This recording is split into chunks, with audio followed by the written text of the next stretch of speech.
কিন্তু আল্লাহর এই জমিনে আল্লাহ এবং তার রাসূলের কোনো অসম্মান এক মুহূর্তের জন্য আমরা বরদাস্ত করে নেব না। আমরা আমাদের সর্বোচ্চ ত্যাগ এবং কোরবানি স্বীকার করতে প্রস্তুত রয়েছি, জীবন দিতে প্রস্তুত রয়েছি। আল্লাহর এই জমিনে আল্লাহর দ্বীনের ঝান্ডা সমুন্নত করেই আমাদের যাত্রা থামবে ইনশাআল্লাহ। আমি আজ এই মুহূর্তে আমার এই মুক্তি উপলক্ষে আমি বলতে চাই, আমাদের উপর জুলুম করা হয়েছে, এটাকে আমরা সহ্য করে নিলাম।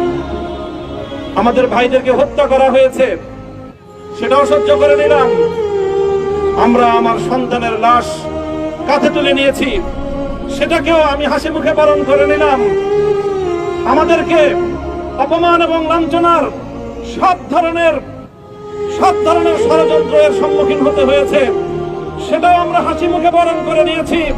কিন্তু আল্লাহর এই জমিনে আল্লাহ এবং তার রাসূলের কোনো অসম্মান এক মুহূর্তের জন্য আমরা বরদাস্ত করে নেব না।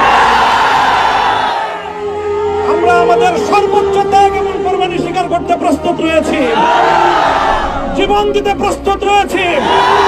আল্লাহর এই জমিনে আল্লাহর দ্বীনের ঝান্ডা সমুন্নত করেই আমাদের যাত্রা থামবে ইনশাআল্লাহ। হয়তো শাহাদাত, নয়তো খেলাফত ইনশাআল্লাহ। আল্লাহর জমিনে খেলাফত প্রতিষ্ঠার যে আওয়াজ আজ পৃথিবীর দিকে দিকে উচ্চারিত হচ্ছে, সে আওয়াজ বাংলার জমিনে খেলাফতের এই আন্দোলনকে চূড়ান্ত গন্তব্যে পৌঁছাবে ইনশাআল্লাহ।